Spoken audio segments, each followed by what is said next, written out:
Okay, sir, brilliant, sir. So the question is, Highweld, you should have a calculator with you, जो कि क्योंकि आप मुझे help करोगे इस पूरे के पूरे क्वेश्चन को सॉल्व करने में, तो लेट्स अंडरस्टैंड कि ये क्या क्वेश्चन है। सर, हाईवेल्ड के नाम से क्वेश्चन है। रिक्वायरमेंट सबसे पहले देखते हैं कि what is requirement. The requirement है consolidated statement of financial position. हमने क्या करना है जी? प्रिपेयर करना है। We need to prepare consolidated statement of financial position और ईयर एंड है 31 मार्च 2005, यानी कि 2005 कह लो, 15 कह लो, तो ये हमारे पास ईयर एंड है। तो स्टेटमेंट ऑफ फाइनेंशियल पोजीशन क्योंकि मांगी हुई है, तो सबसे पहला काम आपने जो करना है वो ये है कि आपने जो क्वेश्चन में फॉर्मेट गिवन है ना, वही फॉर्मेट आपने क्वेश्चन में प्रिपेयर कर लेना। तो लेट्स सी जी, स्टार्ट करते हैं और क्वेश्चन को सॉल्व करने के लिए सबसे पहले फॉर्मेट ओपन करते हैं। कंपनी का नाम Highveld company, consolidated statement of financial position and then year ended आप बड़े प्यार से लिखेंगे। मुझे ज़रा स्पेस का मसला रहता है, तो इसलिए मैं यहाँ पे प्रॉपर हेडिंग नहीं दूंगा। तो मैंने जस्ट लिखा यहाँ पे consolidated statement of financial position और फॉर्मेट बनाना शुरू कर दिया मैंने। तो ये यहाँ से मैं फॉर्मेट प्रिपेयर करना शुरू कर दूंगा। अब सर, आपके पास क्या आ रहा है sir? Property plant and equipment आ रही है सर। सबसे पहले प्रॉपर्टी प्लांट एंड इक्विपमेंट है। उसके बाद अगर हम लोग देखें तो डेवलपमेंट कॉस्ट है। तो हमारे पास डेवलपमेंट कॉस्ट आ गई है। डेवलपमेंट कॉस्ट आ गई हमारे पास। उसके बाद वी हैव इन्वेस्टमेंट्स। हम इन्वेस्टमेंट्स लिख लेंगे। हमारे पास कुछ इन्वेस्टमेंट्स हैं। नॉन करंट एसेट्स की ऑब्वियसली हेडिंग आप दे देंगे, जो जो हेडिंग्स हैं वो दे देंगे। करंट एसेट्स, ये इसने मेहरबानी की है कि खाम खा इन्वेंट्री रिसीवेबल्स लहदा नहीं दे दिए, तो उसने करंट एसेट्स इकट्ठे दे दिए हैं। तो ये आपके एसेट साइड आ गई सर। अब आपने क्या करना है? इक्विटी। इक्विटी में सबसे पहले हमारे पास क्या आ रहा है? ऑर्डिनरी शेयर्स आ रहे हैं सर। तो मैंने ऑर्डिनरी शेयर्स लिख लिए। फिर उसके बाद हमारे पास क्या आ रहा है जी? रिजर्व्स में शेयर प्रीमियम आ रहा है, तो मैंने शेयर प्रीमियम भी लिख लिया। ये शेयर प्रीमियम आ गया। And then we have revaluation surplus. अब देखें, क्वेश्चन में रिवैल्यूएशन सरप्लस और रिटेन अर्निंग अलग-अलग गिवन है। तो जब अलग-अलग गिवन हो तो इट्स बेटर कि इन्हें अलग-अलग रखा जाए। लेकिन नॉर्मली टीचर्स यहाँ पे इकट्ठा भी करा देते हैं, तो it's totally up to you, आप इकट्ठा करना चाहते हैं या अलग-अलग। मैं प्रेफर करता हूँ अलग-अलग रखा जाए, क्योंकि एग्जामिनर स्पेसिफिकली मांग सकता है कि मुझे कंसोलिडेटेड रिवैल्यूएशन सरप्लस चाहिए, मुझे कंसोलिडेटेड रिटेन अर्निंग चाहिए। तो अगर वो स्पेसिफिकली मांग लेगा तो फिर आप लोगों को अलग रखना पड़ेगा, क्योंकि बाकी जितनी भी बॉडीज हैं उनमें ये अलग-अलग रखे जाते हैं। तो रिसेंटली एक क्वेश्चन बनाया भी है उसने, जिसमें वो सेपरेटली चाह रहा था, और आंसर्स में उसने बनाए भी हैं सेपरेटली। तो आई वुड से कि अलग-अलग रखें, बाकी कंबाइन भी किए जा सकते हैं। अब आ जाओ कि मैं अलग-अलग ही रखूंगा, तो कंसोलिडेटेड रिवैल्यूएशन सरप्लस, ये लें जी। अब आपको पता है 16 में अगर कोई रिवैल्यूएशन रिजर्व गेन आएगा तो वो इधर आ जाएगा। Then we have consolidated retain earnings. तो ये सर जो जो गिवन था मैंने लिख लिया। एक चीज एक्स्ट्रा लिखनी होती है इक्विटी के हेड में, which is NCI. NC is a part of equity. NCI non controlling interest is a part of equity, ये पूरा लिखना। अब आके नॉन करंट लायबिलिटीज में अगर हम देखें तो long term intra group loan है, तो ये लोन आ गया यार, ये लॉन्ग टर्म लायबिलिटीज में। और फिर करंट लायबिलिटीज दोबारा टोटल में गिवन है, तो ये करंट लायबिलिटीज भी हमने लिख ली। ये हमने सबसे पहले फॉर्मेट बना दिया। फॉर्मेट बनाने के बाद जो साइन है करेंसी का जो भी है वो आप एज इट इज लिख लेंगे। तो ये एज इट इज हमने करेंसी का साइन लिख लिया, मिलियंस में चल रहा है। अब आ जाएं यार कि वर्किंग्स ओपन करनी है हम लोगों ने, so we need to open the workings as well. सबसे पहली वर्किंग जो हम लोग ओपन करते होते हैं, हमें पता है गुडविल की वर्किंग है। तो मैंने क्या करना है? मैंने गुडविल की वर्किंग ओपन कर लेनी है। तो वी हैव गुडविल की वर्किंग, वर्किंग वन। ये है आपके पास गुडविल की working. This is goodwill working. आपके पास गुडविल की वर्किंग आ गई। गुडविल की वर्किंग में कुछ चीज़ें मैं पहले ही लिख लेता होता हूँ, जो कि हमें पता है आनी आनी है। जैसे कंसिडरेशन आनी है, तो मैंने कंसिडरेशन लिख ली। फिर एनसीआई आना ही आना है, तो मैंने एनसीआई लिख लिया। ये लें। एनसीआई फेयर वैल्यू पे भी आ सकता है और प्रोपोर्शनेटेड शेयर पे भी हो सकता है, इसलिए मैं एनसीआई के आगे लिख नहीं रहा कि फेयर वैल्यू या प्रोपोर्शनेटेड शेयर है। फिर मेरे भाइयों, नेक्स्ट क्या करना होता है? हमने subsidiary net assets. Subsidiary net assets में हमने क्या करना है सर? हमने शेयर कैपिटल लिखना है। फिर हमने शेयर प्रीमियम लिख देना है। फिर रिवैल्यूएशन सरप्लस अगर है तो लिख लेना है, अगर नहीं है तो ऑब्वियसली जो नहीं है नहीं आएगा। फिर रिटेन अर्निंग्स आ जाएंगी। इसी तरह कुछ फेयर वैल्यू एडजस्टमेंट्स आ जाती होती हैं एक्विजिशन डेट पे, जो कि आपने पहले ही लिख ली। ये ले ली वर्किंग वन, आपने काफी हद तक पहले ही बना ली। फेयर वैल्यू एडजस्टमेंट कौन सी? ऑब्वियसली गुडविल एक्विजिशन डेट पे कैलकुलेट होती है, तो एक्विजिशन डेट की ही चीजें इधर आ सकती हैं। अब मेरे बच्चों आगे क्या करना है, हमने वर्किंग टू ओपन कर लेते हैं जी। Working to consolidated retained earnings की वर्किंग है ये, एंड कंसोलिडेटेड, जिसे group retain earning, group reserves भी कह सकते हैं, और कंसोलिडेटेड रीवैल्यूएशन सरप्लस या रिवैल्यूएशन रिजर्व की वर्किंग है ये भी आपने वर्किंग ओपन कर ली। इसमें पेरेंट की चीजें आनी है। फिर मैंने क्या किया, मैंने वर्किंग टू पार्ट बी भी ओपन कर ली। ये लें जी वर्किंग टू पार्ट बी। और वर्किंग टू पार्ट बी में क्या आना है, हम सबको पता है कि वर्किंग टू पार्ट बी जो मैं बनाता हूँ, ये सब्सिडरी पोस्ट रिटेन अर्निंग्स के लिए बनती हैं। सब्सिडरी पोस्ट रिटेन अर्निंग्स भी इधर आ जाएंगी, और अगर कोई सब्सिडरी पोस्ट रीवैल्यूएशन सरप्लस है तो वो भी इधर आ जाएगा। एंड देन एक एनसीए की वर्किंग हम बनाते हैं, जो कि मैं यहाँ पे बना लेता हूँ वर्किंग थ्री। तो ये एनसीए की ये तीन वर्किंग्स हमें हेल्प करती हैं to prepare consolidated statement of financial position. लें सर, ये आप लोगों ने, मैं सिर्फ आप लोगों के लिए हाईलाइट कर रहा हूँ कि ये मेरी वर्किंग्स हैं। Let's start the question. Question start करते हैं मेरे बच्चों। अब हमने करना क्या है, जरा क्वेश्चन को बिल्कुल स्टार्ट समझना शुरू करते हैं कि यार चल क्या रहा है। This is the question. Let's start. Year and 31 मार्च है। अब करना क्या है हमने, प्लीज देखें जरा। Havells Company, a public limited company, acquired 75% of Samsung Company's ordinary share. Samsung company के 75% शेयर्स हमने खरीदे हैं। इसका मतलब ये है कि 25% हमने क्या, कौन है, एनसीए है। अब इसके लिए ग्रुप स्ट्रक्चर बना सकते हैं आप, इसको लोग अलहदा वर्किंग भी बना लेते हैं, कभी कभार बनानी है बना ले, नहीं भी बनाएंगे तो चल जाता है।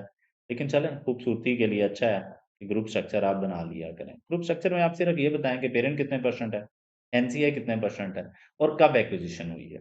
तो सर सब्सिडरी में जो आपने एक्वायर किया है, तो पेरेंट जो एक्वायर कर रहा है सब्सिडरी में, दैट इज एग्जैक्टली 75%। तो जब पेरेंट 75% है तो फिर एनसीए जो है वो 25% है। ये 25% दोनों मिला के बन गए 100%। अब देखते हैं जरा एक्विजिशन कब हुई है। Ordinary share on 1 April X4 पे एक्वायर हुई है। ईयर एंड मेरा 31 मार्च X5 है। इसका मतलब ये है कि पूरा एक साल हो गया एक्वायर किए हुए। तो सर 1 ईयर अगो एक्विजिशन है, तो दिस इज इट। ये एक साल पहले एक्विजिशन है। इसका मतलब है पोस्ट एक्विजिशन का जो पीरियड है, यानी कि एक्विजिशन डेट के बाद जो टाइम गुजरा है, वो सिर्फ और सिर्फ एक साल है। तो ये जी आपके सामने कहानी है। अब हम लोग आगे बढ़ते हैं। आगे क्या है जी, जरा अंडरस्टैंड करते हैं।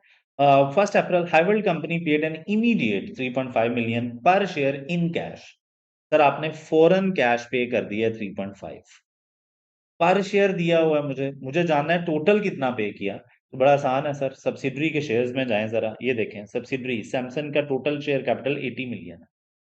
पार वैल्यू कितनी है, 1। तो इसका मतलब है इसके total number of shares 80 million है।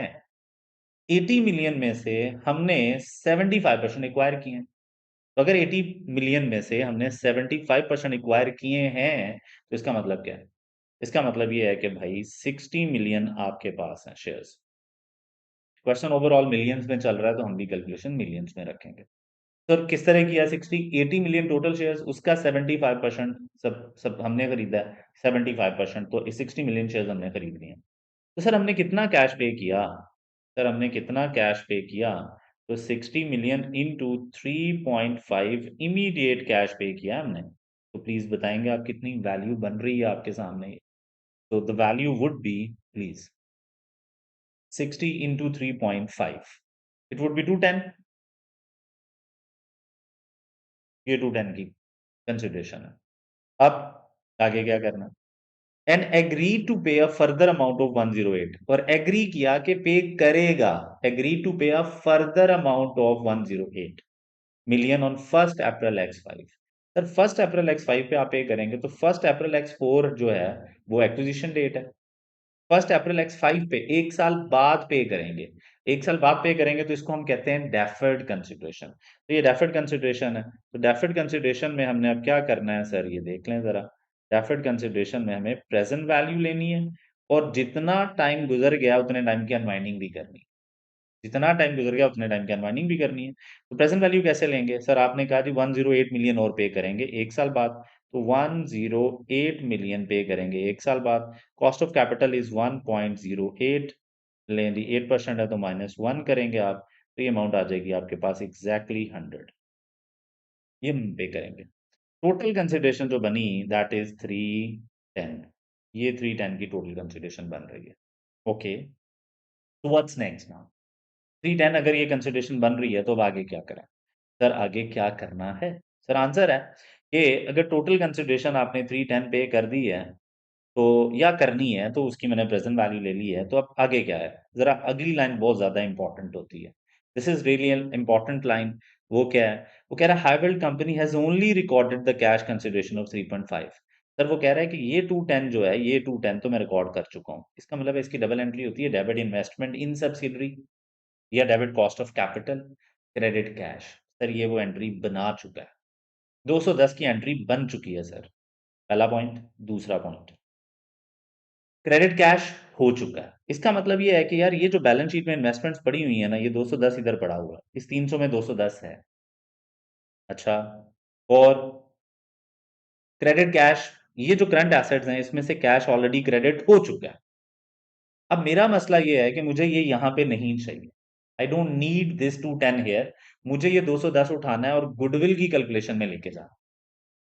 जो भी सब्सिडरी के लिए आपने पे किया होगा to acquire that subsidiaries ordinary shares, वो मुझे इधर नहीं चाहिए। ये तो कह रहे हैं मैं लिख चुका हूँ, कहाँ लिख चुका है वर्ल्ड? अपनी बैलेंस शीट में, अपनी इन्वेस्टमेंट्स में। इसका मतलब है यहाँ से 210 निकालें और गुडविल की कैलकुलेशन में ले जाएं।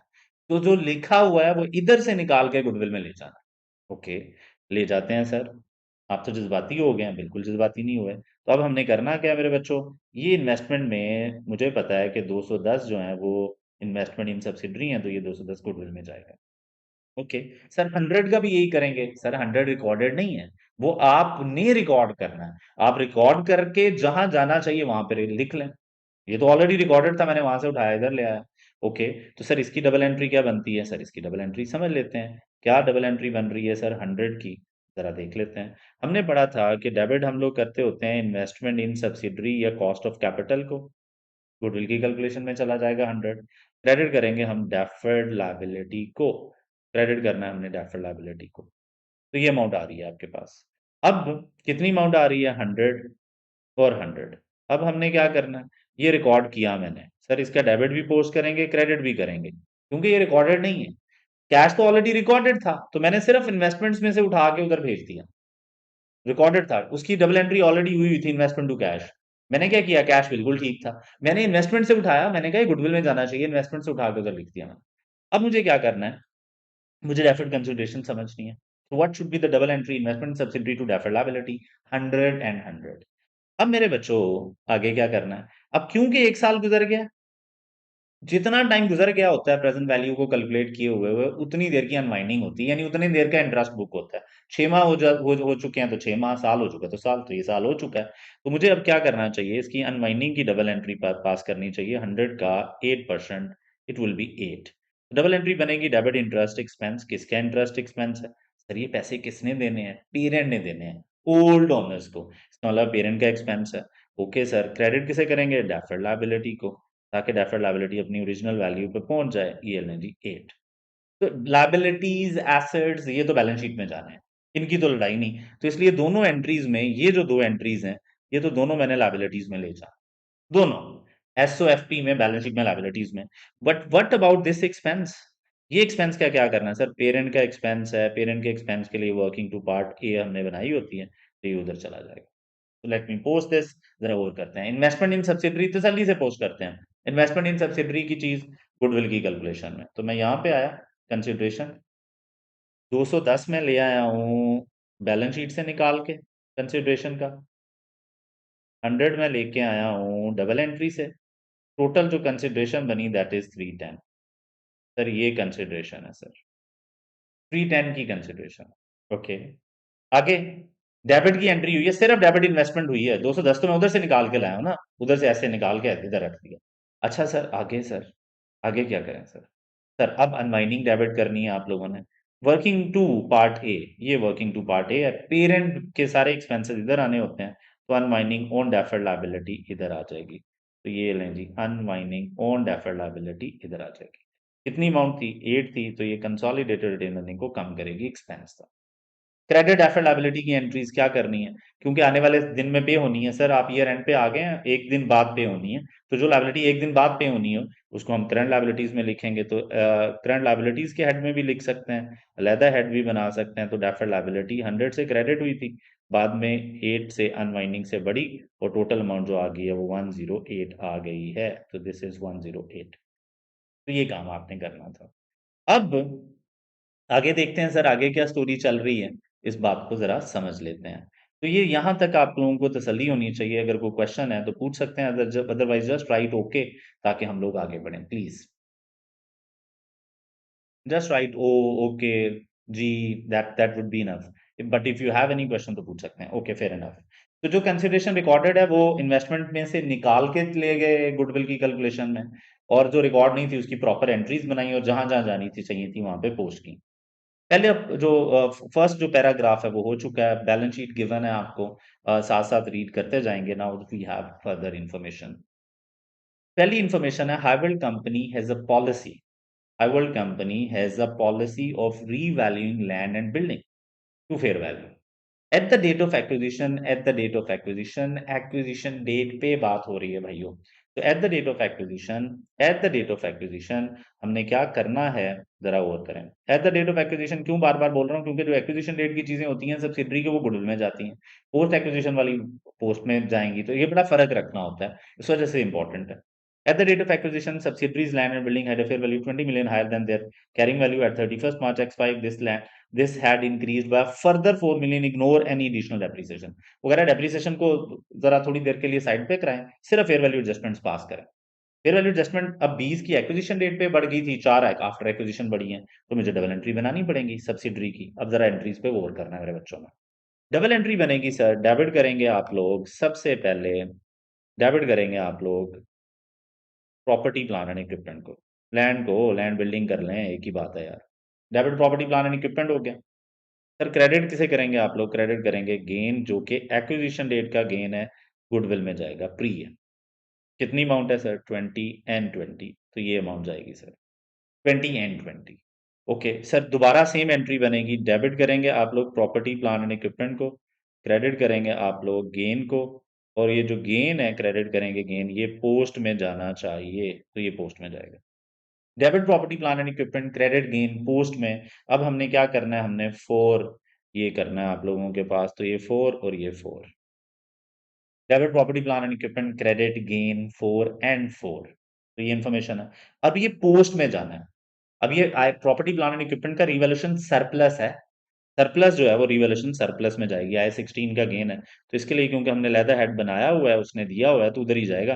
रिवैल्यूएशन रिजर्व है तो रिवैल्यूएशन रिजर्व में, working to part B. Subsidiary की सारी चीजें किधर लेके जानी है आपने? पोस्ट, सब्सिडरी पोस्ट की वर्किंग में, जो मेरी वर्किंग टू पार्ट बी है। दैट्स इट, एंट्री पूरी। पोस्टिंग एक ही दफा में करते हैं, 2-3 एंट्री जरा बना लें, एक ही दफा में पोस्टिंग करते हैं। ओके, नहीं सर अभी करते हैं, ओके अभी कर देते हैं। प्रॉपर्टी प्लान एंड इक्विपमेंट 20 और 4 से बढ़ाना है, तो बढ़ा दें।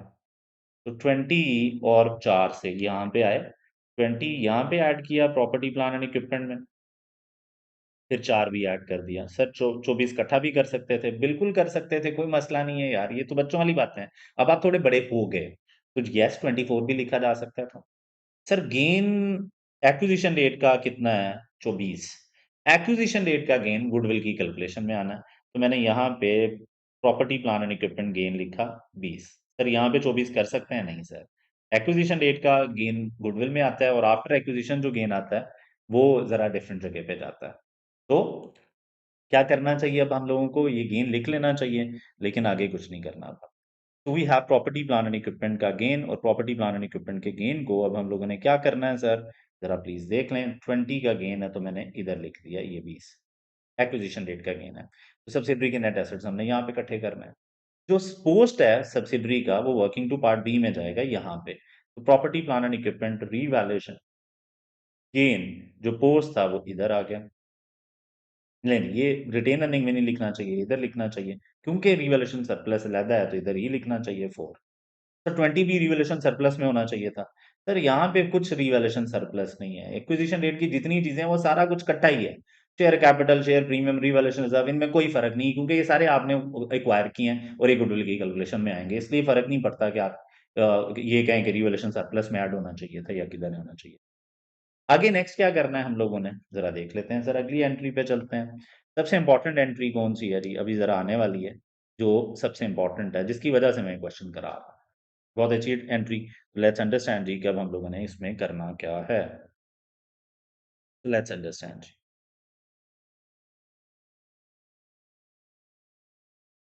और let's understand, included in high wealth investment is a loan, included in a high wealth investment is a loan of 60 million, यानी 60 million का लोन मेड टू सैमसंग।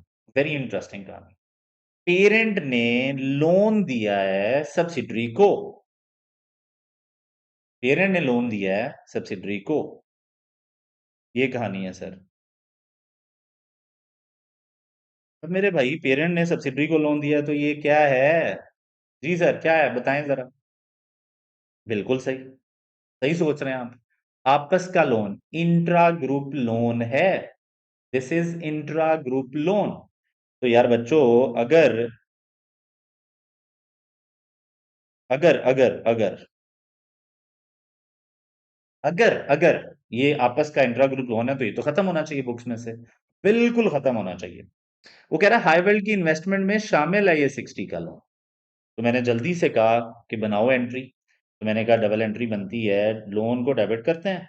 ये लें जी, एक ने लोन में लिखा होगा 60 और एक ने इन्वेस्टमेंट में लिखा हुआ है, तो उसकी इन्वेस्टमेंट माइनस कर देते हैं। ये लें 60, लोन और इन्वेस्टमेंट दोनों से माइनस कर दिया सर, दोनों से माइनस कर दिया। लोन में से भी, इन्वेस्टमेंट में से। सर माइनस करें सर? सर अभी कर देते हैं, एंट्री तो बना लें। ओके, आगे जी। इन अच्छा जी, किस दिन लोन दिया था? एक्विजिशन डेट पे दे दिया था, और एक्विजिशन डेट को साल गुजर चुका है।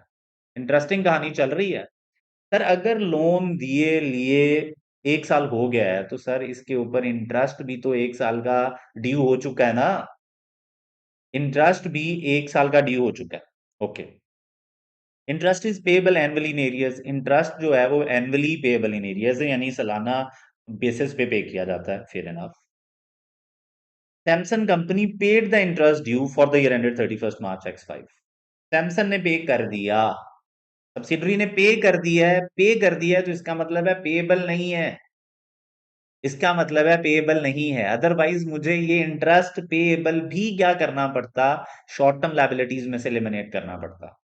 तो ये ख्याल रखना है कि जो इंट्रा ग्रुप लोन के बाद जो इंट्रा ग्रुप इंटरेस्ट है वो पेड है या अनपेड है। अगर अनपेड है तो उनका इंटरेस्ट पेएबल और रिसीवेबल भी एलिमिनेट होना है। एक ने कहना है मेरा मेरा इंटरेस्ट रिसीवेबल है, दूसरे ने कहना है मेरा पेएबल है, तो आपको ये भी एलिमिनेट करना पड़ेगा। तो you have to eliminate this as well. Okay, अब क्या करना है हम लोगों ने? Paid interest due for the year ended 31 March X5, but Highveld company did not receive this until after the year end. लेकिन हाईवेल्ड को नहीं मिला। वेरी इंटरेस्टिंग कहानी। सर हाईवेल्ड ने कहा मुझे तो नहीं मिला, यानी मिला उसे ईयर एंड के बाद। तो सर ईयर एंड तक तो रिसीव नहीं ना हुआ था, तो ये मेरे कैश में तो नहीं आ सकता। तो ईयर एंड पे इसी को तो कैश इन ट्रांजिट कहते हैं, कि एक पार्टी ने भिजवा दिया, दूसरी को मिला ही नहीं। ईयर एंड के बाद मिलेगा, यानी ईयर एंड पे अनरिसीव्ड था। This is cash in transit. एक ने भिजवाया, दूसरे को मिला नहीं, तो ये कैश इन ट्रांजिट है इंटरेस्ट का, याद रख।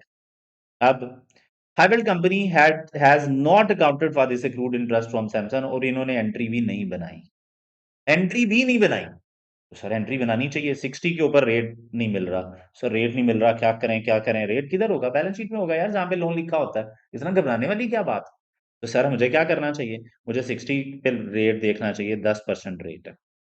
60 पे 10% रेट है, पूरा साल हो चुका है उधार दिए हुए, तो इसका मतलब ये है कि 60 का 10% वुड बी 6। ये बनता है इंट्रा ग्रुप इंटरेस्ट।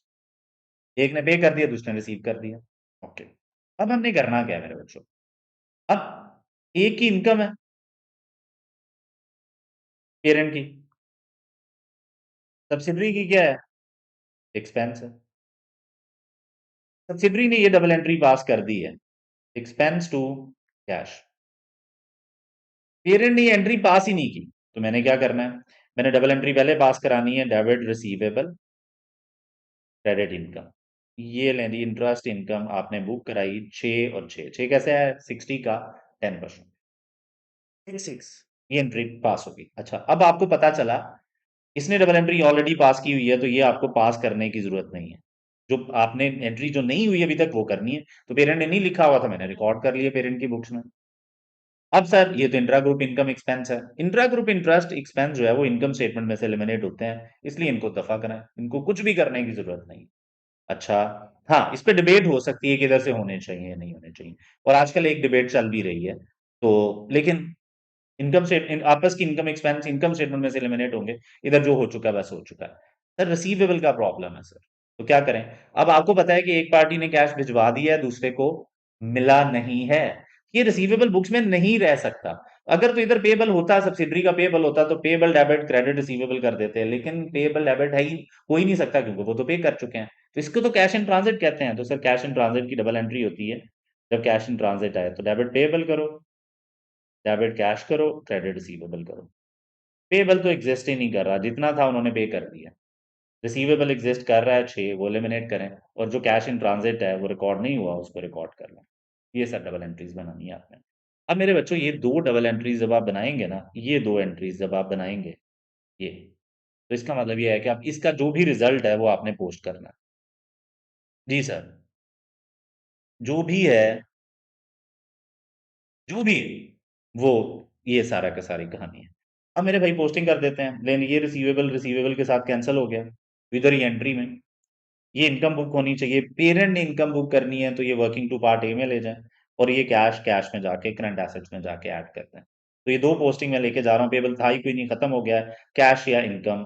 तो इसका मतलब ये है कि भाइयों, मुझे कैश लेके चला जाना चाहिए करंट एसेट्स में, मुझे 6 ऐड कर देना चाहिए करंट एसेट्स में, और मुझे इनकम बुक कर लेनी चाहिए, interest income on intra group loan, ये इंटरेस्ट इनकम है, ये 6 बुक कर लेनी चाहिए। ये ले। अब इस पे एक जो ऑनगोइंग डिबेट है वो ये है कि यार आपको करना ये चाहिए बैलेंस शीट में भी, ये जरा सुन लेना मेरी बात, बैलेंस शीट में भी आपको ये वाली इनकम लिख लें, ठीक है, जिसने रिकॉर्ड नहीं किया उसने, जिसने रिकॉर्ड नहीं किया, जिसने रिकॉर्ड नहीं किया, जिसने रिकॉर्ड नहीं किया उसका रिकॉर्ड कर लें, ठीक है, लेकिन बाद में एलिमिनेट करें। अब इस पे डिबेट चल रही है, हम नहीं एलिमिनेट कर रहे अभी तक, लेकिन वो लोग कहते हैं ये 6 लिख लें फिर खत्म करें, और इधर से जिसने एक्सपेंस बनाया हुआ है उसका एक्सपेंस भी रिवर्स करें, यानी दोनों चीजें रिवर्स करें। तो इसका मतलब ये है कि सब्सिडरी पोस्ट में से ये जो इंटरेस्ट एक्सपेंस पहले लेस हुआ होगा इधर ऐड बैक करना पड़ेगा। अब ये वाली डिबेट जो है ये चल रही है, ऑनगोइंग है कि बैलेंस शीट में भी ये काम होना चाहिए। अभी तक हम नहीं कर रहे, इसलिए आपको बैलेंस शीट में इंट्रा ग्रुप इंटरेस्ट या इंट्रा ग्रुप डिविडेंड को खत्म करने की जरूरत नहीं है, सिर्फ रिसीवेबल उसके रिजल्ट में और जो पेबल है वो उनको खत्म करना चाहिए। ठीक हो गया, सिर्फ रिसीवेबल और पेबल को खत्म करना चाहिए। इसका मतलब अगर बैलेंस शीट में इंटरेस्ट पेबल लिखा हुआ है तो वो पेबल खत्म करना, एक्सक्यूज मी, और अगर इंटरेस्ट रिसीवेबल लिखा हो तो वो खत्म करें। तो ये काम आपने करना है, लेकिन इनकम एक्सपेंस खत्म करने की जरूरत नहीं है, और अगर नहीं लिखा हुआ तो लिख लो, इनकम जिसने इनकम नहीं लिखी उसकी इनकम लिख लो, जिसने एक्सपेंस नहीं लिखा उसकी एक्सपेंस लिख लो। रिसीवेबल पेबल एलिमिनेट कर दो, क्योंकि वो बैलेंस शीट में इंट्रा ग्रुप चीजें नहीं रह सकती, इनको एलिमिनेट करने की जरूरत नहीं है। आई होप आपको ये बात समझ आ गई होगी। जी सर, ये बात समझ लगी है। ओके। अगर लिखा नहीं होता तो फिर क्यों रिवर्स करना है? अगर जिस तरह यहाँ पे पेड, वो ऑलरेडी पे कर चुका है, तो मैंने पेबल रिवर्स नहीं किया, तो जरूरत नहीं है। ओके।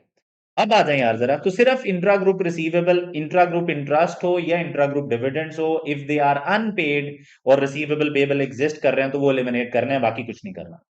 बाकी इनकम एक्सपेंसेस जो लिखे हुए हैं जिसने, वो लिखे रहेंगे। तो अब आ जाए यार बच्चों, ये भी कहानी एडजस्ट हो गई जी, आगे चलते हैं जरा थर्ड एडजस्टमेंट पे। वेरी इंपॉर्टेंट एडजस्टमेंट, इसको हम लोग पढ़ते हैं अदर फेयर वैल्यू एडजस्टमेंट्स। अब इनको क्या कहते हैं? अदर फेयर वैल्यू एडजस्टमेंट्स कहते हैं। ये क्या कहानी है, अब जरा सुन लें। सब्सिडरी के पास एक ब्रांड है, जो कि ब्रांड ब्रांड बहुत फेमस प्रोडक्ट लाइन है उनकी, यानी उनका एक प्रोडक्ट का नाम है जो बहुत फेमस हो चुका है, और बड़ी तसल्ली से अब क्या कर रहे हैं, उन उससे अच्छी खासी सेल्स कर रहे हैं। अब ये एक ब्रांड है, जब हम लोग उस कंपनी को खरीदने गए तो उन्होंने कहा भाई इस ब्रांड के लिए भी पे करना पड़ेगा।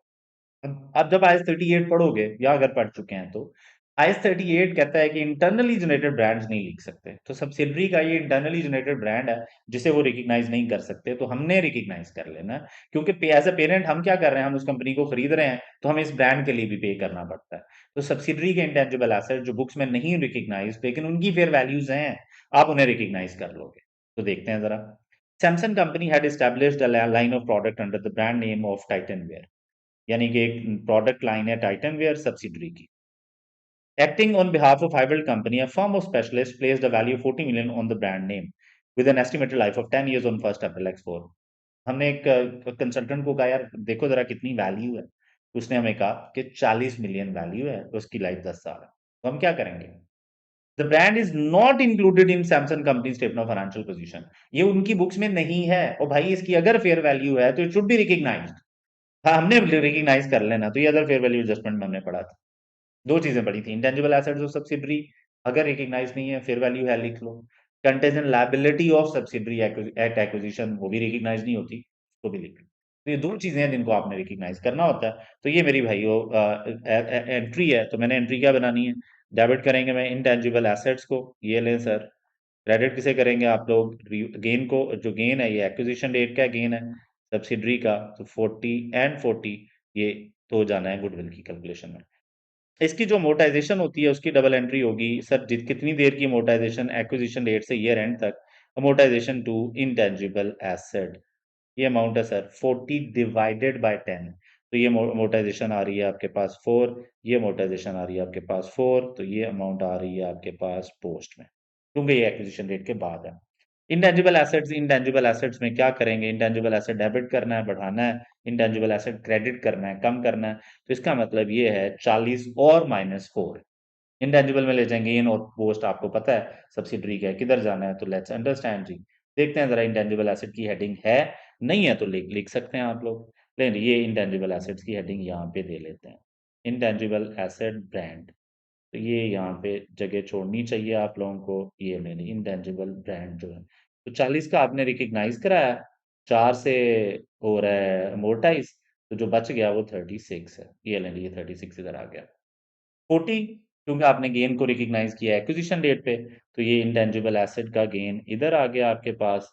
इंटेंजिबल एसेट गेन, गेन आ रहा है इधर, तो ये गेन इधर आ गया विच इज 40। और इसकी अमोर्टाइजेशन क्योंकि एक्विजिशन डेट के बाद है, तो फिर वो हम वर्किंग टू पार्ट बी में ले आएंगे, तो अमोर्टाइजेशन ऑफ इंटेंजिबल एसेट्स इधर आ जाएंगी।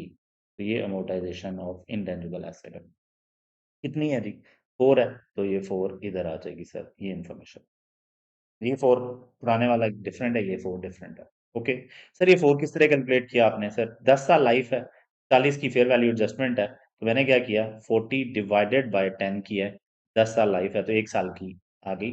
सर अगर 2 साल एक्वायर किए चुके होते तो 2 साल के लेते, 3 साल हो चुके तो 3 साल के लेते, 6 माह हुए होते तो 6 माह के लिए। ओके, आगे देखते हैं जी नेक्स्ट क्या है, अगली एडजस्टमेंट में देखते हैं जरा, बहुत ही अच्छी एडजस्टमेंट अगेन, इसको जरा समझने की कोशिश करते हैं हम। Samsung company's development project was completed on 30th September X4। एक डेवलपमेंट प्रोजेक्ट होगा उनका जो कि कंप्लीट हुआ है 30 सितंबर X4 पे। 30 सितंबर X4 अगर देखो तो एक्विजिशन डेट के बाद की डेट है। एक्विजिशन आपकी 1 अप्रैल पे और ये 30 सितंबर है, 6 माह बाद की। At a cost of 50 million की कॉस्ट पे। 10 million of this had been amortized by 31 March X5। और 50 का लिखा 10 से अमोर्टाइज कर दिया। अब ये अमोर्टाइजेशन जो है एक्विजिशन डेट के बाद हुई है, क्योंकि डेवलप ही एक्विजिशन डेट के बाद हुआ, तो 6 माह की आपने इस पे अमोर्टाइजेशन भी चार्ज कर दी which is 10। Development cost capitalised by Samsung at the date of acquisition, capitalised by development by Samsung at the date of acquisition was 18। ठीक है, अब टोटल कितना बचा पड़ा है एसेट? 40 का बचा पड़ा है। वी हैव 40 का एसेट सर। सर 40 का एसेट बचा पड़ा है सर, 40 का कैसे बचा पड़ा है? वो तो 50 का एसेट डेवलप किया हुआ था उन्होंने। नहीं सर, 50 डेवलप था, 40 से 10 मोटाइज हुआ, यानी उसके ऊपर मोटाइजेशन डेप्रीसिएशन हुई, तो 50 में से 10 माइनस किया तो आपके पास कितने रह गए हैं? यस यू आर राइट, आपके पास सिर्फ और सिर्फ 40 रह गए।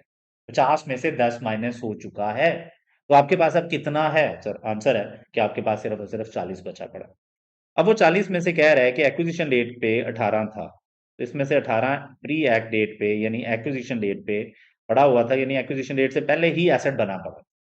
तो एक एसेट 18 मिलियन का था एक्विजिशन डेट पे, बाकी टोटल 40 का है, ईयर एंड तक आते आते 40 का है, तो इसका मतलब है पोस्ट एक्विजिशन में जो मूवमेंट रही है वो 22 की है। तो ये डेवलपमेंट कॉस्ट जो है ये पोस्ट किससे ताल्लुक रखती है, यानी ये वो एसेट है जो आपने एक्विजिशन डेट के बाद बनाया है। ओके, अब देखते हैं जरा कि करना क्या है। This is again an important line. वो कह रहा है Highveld company's director are of the opinion that Samsung company's development cost do not meet the criteria in IS 38 intangible asset for recognition as an asset. Sir हमारे directors ने हमें कहा है भाईजान बड़ी मेहरबानी, ये एसेट का क्राइटेरिया पूरा नहीं करते, उड़ा दो, उड़ा दो, लॉस बुक कर लो, ये एसेट को खत्म कर दो, ये जो एसेट बुक हुआ हुआ है ये गलत बुक हुआ हुआ है, तो इसलिए इसको क्या करो, इसको खत्म कर दो। तो you have to eliminate this, तो आपको इसको एलिमिनेट कर देना। ये सर कहानी हुई है। सर इसका मतलब है अब हम इसको एलिमिनेट करते हैं, बिल्कुल सर, अब आप इसको एलिमिनेट कर दोगे। तो सर जो एक्विजिशन डेट पे था वो भी एसेट नहीं था, जो एक्विजिशन डेट से पहले था, जो जो लॉस एक्विजिशन डेट के ऊपर 18 का एसेट था वो नहीं है, जीरो है। इसका मतलब 18 का लॉस जो है वो प्री एक्ट है, 22 का पोस्ट एक्ट है। सर तो डबल एंट्री क्या बननी चाहिए सर, बना लेते हैं सर। डबल एंट्री बननी चाहिए, डेबिट लॉस, इम्पेयरमेंट लॉस है बेसिकली।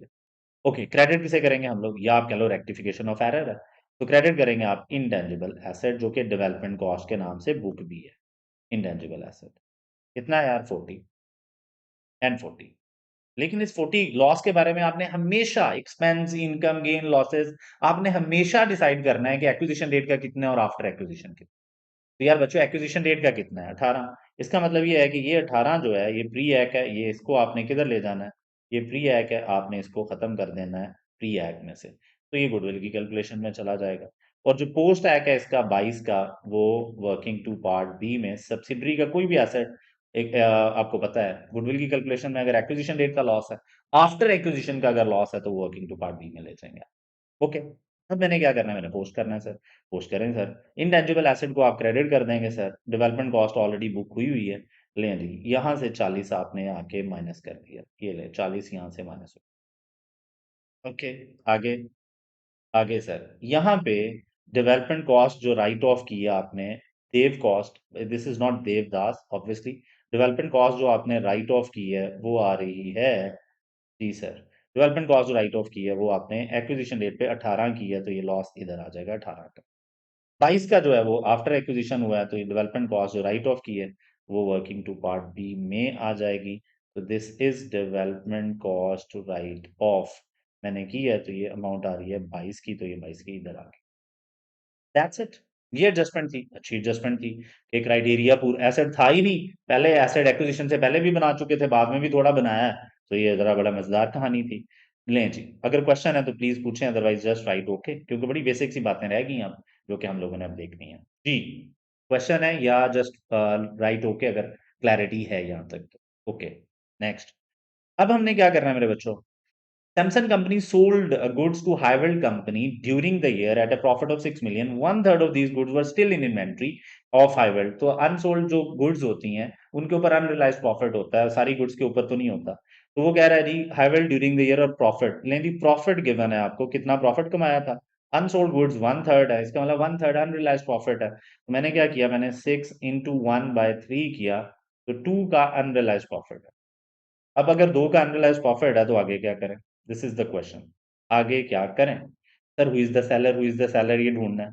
डबल एंट्री होती है, डेबिट प्रॉफिट करेंगे आप लोग, क्रेडिट इन्वेंट्री कर देंगे, डेबिट प्रॉफिट क्रेडिट इन्वेंट्री करेंगे, ये लें सर, ये लें, debit profit credit inventory.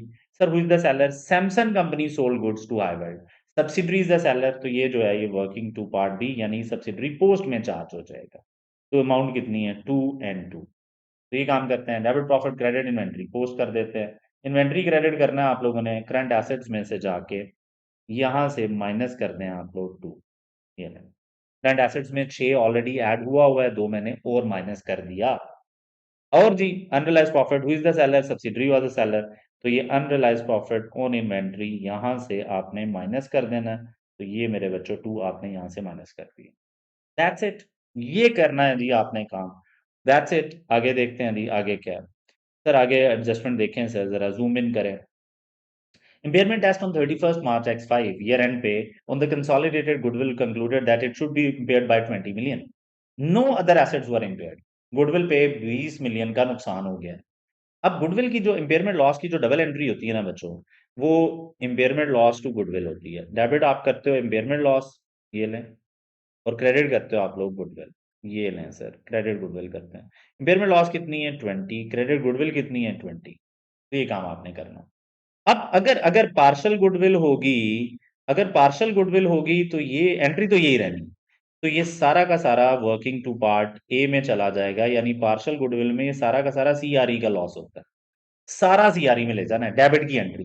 Credit की गुडविल को जाके कम करेगी करेगी, जो मर्जी है। डेबिट लॉस जो आ रहा है वो सीआरई में जाना है। लेकिन अगर फुल गुडविल हो, अगर फुल गुडविल हो, तो मेरे भाई क्या करना है आपने? 20 का आपने 80%, सॉरी 75% जो पेरेंट का है वो लेके जाना है सीआरई में, पेरेंट को दे देना है, वर्किंग टू पार्ट ए है हमारी। और जो 20 का 25% है, क्योंकि पेरेंट एनसीआई 75-25 है, ये चला जाएगा एनसीआई को। अब हमें ये क्वेश्चन में ढूंढना पड़ेगा कि जो लॉस है वो किस किस का है। तो सर आंसर है फुल गुडविल है या पार्सल है, चेक कर लें। सर वो कैसे चेक करें? एनसीआई अगर फेयर वैल्यू पे है तो फुल गुडविल है, और अगर एनसीआई प्रोपोर्शनेटेड शेयर पे है तो फिर पार्शियल गुडविल है। देखते हैं जी। अगली एडजस्टमेंट देखें। It is a group policy to measure non controlling interest at fair value, और एनसीए ने की फेयर वैल्यू भी गिवन है। सर एनसीए को फेयर वैल्यू पे लिखेंगे तो इसका मतलब है ये काम नहीं होना, ये काम होना, और ये फेयर वैल्यू गिवन है तो गुडविल में चली जाएगी। तो मैं पहले गुडविल को ये 83 भी उठा लेते हैं और इसको भी पोस्ट कर देते हैं। तो सर सबसे पहले तो लॉस दो लोगों में बंटना है, क्योंकि फुल गुडविल है तो दो लोगों लोगों मतलब वर्किंग टू पार्ट बी में, यहाँ पे इम्पेयरमेंट लॉस ऑन गुडविल आ जाएगा बच्चों। ये इम्पेयरमेंट लॉस ऑन गुडविल आ गया विच इज 15, ये अमाउंट आ गई 15। आगे इम्पेयरमेंट लॉस ऑन गुडविल यहाँ पे आ जाएगा, ये इम्पेयरमेंट लॉस है 5 का, ये इधर आ जाएगा सर, ये 5 का। तो देखिए एनसीए को भी दिया, पेरेंट सब्सिडरी को भी दिया। So this is not subsidiary का, ये पेरेंट का लॉस है तो पेरेंट को भी दिया। तो ये इम्पेयरमेंट लॉस इधर आना था, तो ये इम्पेयरमेंट लॉस इधर आ गया। तो जी सर ये अमाउंट आ गई 15, ये अमाउंट है सर। आगे सर हमने क्या करना है? जी सर, बिल्कुल। भाई कह रहे हैं सर कि सारे क्वेश्चन सेम ही लगते हैं एक दो एडजस्टमेंट्स के अलावा। एग्जैक्टली यही पॉइंट है। कंसोलिडेशन सेम क्वेश्चंस आएंगे, सिर्फ एक या दो एडजस्टमेंट्स में प्रॉब्लम होगी। इसका मतलब 80% 85% मार्क्स तमीज से आप उठा सकते हैं। एक दो एडजस्टमेंट में थोड़ा प्रॉब्लम है, जितनी समझ आती है करो, टाइम के अंदर अंदर रह के कंप्लीट करो और आगे बढ़ो। यही ट्रिक है कंसोलिडेशन का। बिल्कुल ठीक है बॉय, सही कह रहे हैं आप। अब आगे आ जाती इम्पेयरमेंट लॉस पेरेंट को दिया, एनसीए को दिया, और गुडविल को क्रेडिट कर दिया। जो भी यहाँ पे गुडविल आएगी, जो भी एक्विजिशन डेट पे गुडविल आएगी, उसमें से ये 20 माइनस हो जाएगा, जो भी आएगी।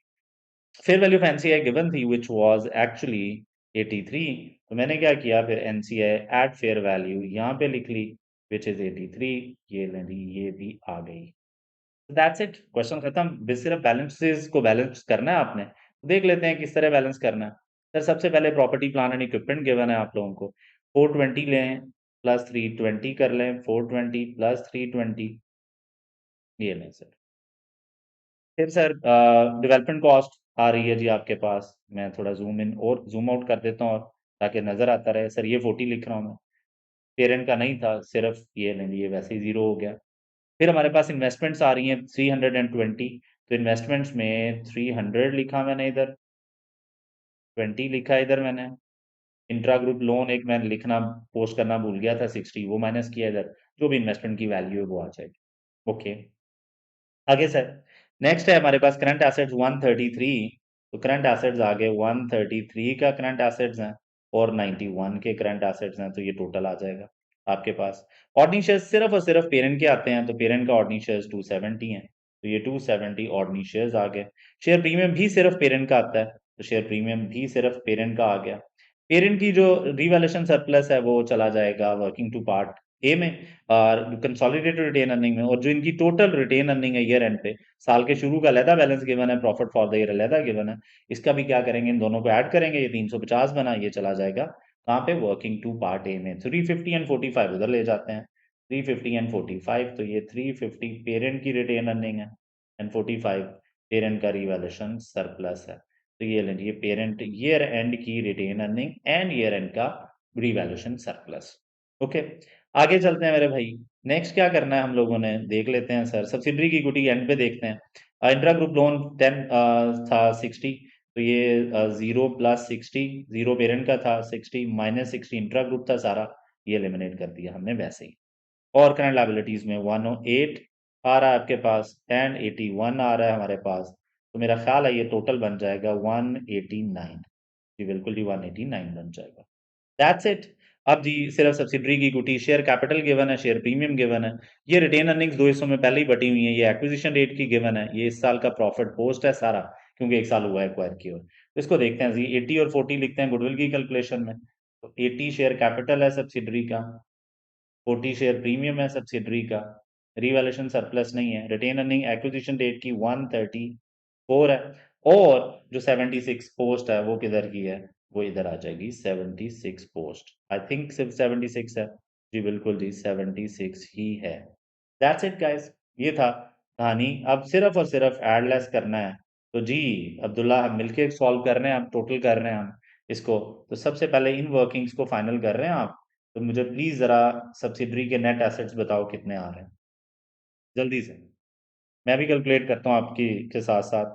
80 plus 40 plus 134 plus 20 plus 40 minus 18, तो प्लीज बताना कितने आ रहे हैं।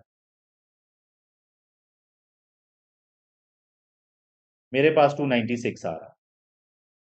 तो 310 में 83 ऐड किया आपने, ये दोनों अमाउंट्स ऐड हुई, 96 लेस कराया तो गुडविल आ गई एक्विजिशन रेट पे।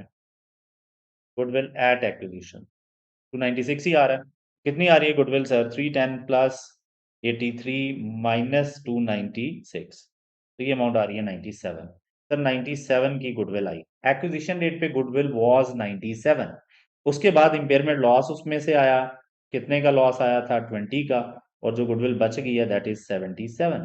तो सर 77 की गुडविल बची पड़ी थी, ये वो वैल्यू थी जिसको कैलकुलेट करने की आप कोशिश कर रहे थे। तो ये 77 की अमाउंट आपके पास आ गई।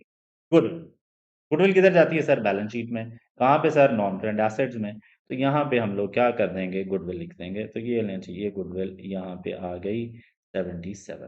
तो ये अमाउंट आ गई गुडविल की 77। That's it. ओके, अब हमने क्या करना है, हमने working to part A B को पहले बांटे ताकि इनको कंप्लीट करें। तो प्लीज जरा इसका टोटल दे मुझे, कितना आ रहा है? 76 -4 -22 -2। जी सर, तीन वैल्यूज लेस हो रही हैं तो 48 बन रहा है सर। 48 को 75 और 25 कर दो, और 4 को भी दो हिस्सों में बांटना है सर। पेरेंट का हिस्सा 75% है, एनसीए का 25% है। तो प्लीज बताएं कितना आ रहा है। 48 का 0.75 देख लेंगे, 36 आ रहा है आपके पास, ये 36 आ गया। और the remaining 12 actually belongs to NCI, ये पेरेंट का है, ये एनसीआई का है। ये काम आपने करना था। इन द सेम वे 4 को स्प्लिट करेंगे आप, तो ये 3.2 एंड 0.8 आएगा। नो, इट्स 3 एंड 1, ये 3 एंड 1 आ जाएगा।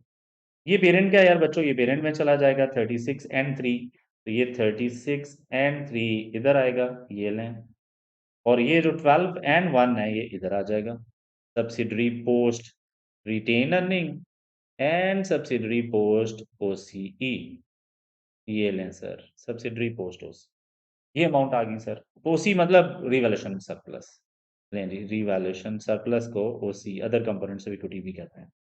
दैट्स इट बच्चों, ये कहानी है सर। वर्किंग फाइनल कर लेते हैं। जो एनसीए की वैल्यू एक्विजिशन रेट पे इधर होती है 83, वो इधर भी आनी होती है एक्विजिशन रेट पे। लें जी, ये कहानी है। तो आप मुझे कंसोलिडेटेड रिटेन अर्निंग का टोटल दे दो अब्दुल्ला, मैं क्या करूंगा, मैं एनसीए का टोटल निकाल रहा हूँ। तो 83 प्लस 12 प्लस 1 -5, तो ये सर अमाउंट आ रही है 94 मेरे पास। आपके पास क्या वैल्यू आ रही है कंसोलिडेटेड रिटेन अर्निंग की, प्लीज ये बता दें।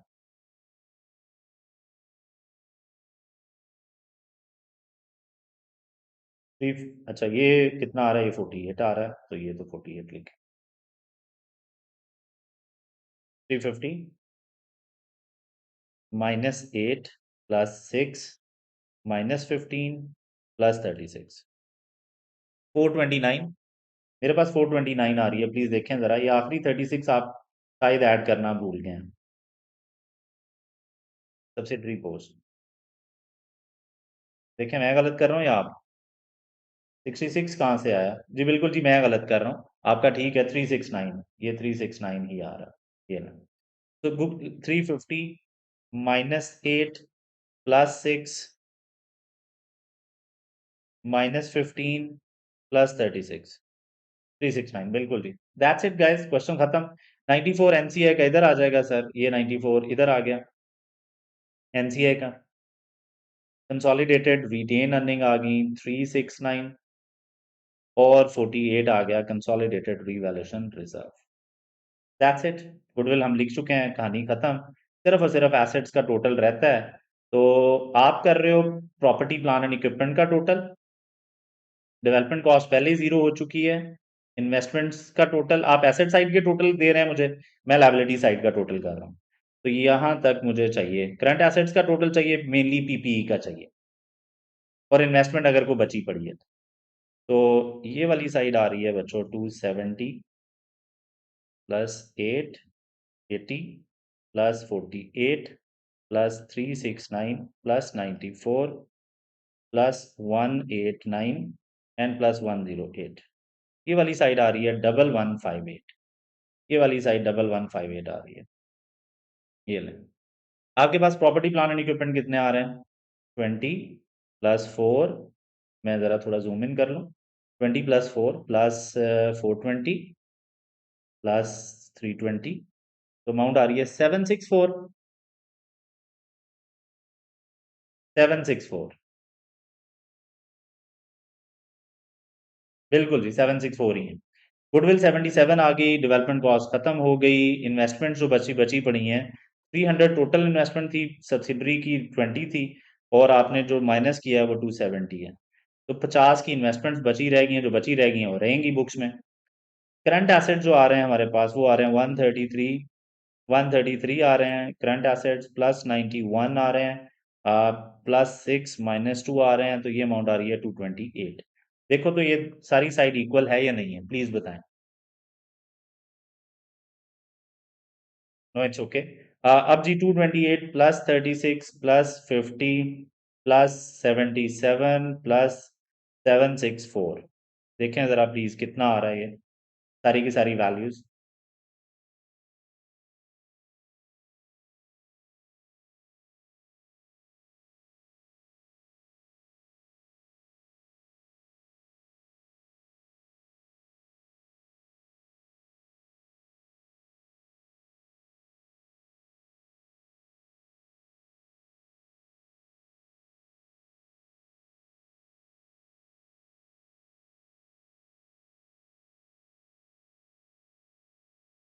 1155 है, लें सर, ये अमाउंट आ रही है सर, और ये भी इतनी है।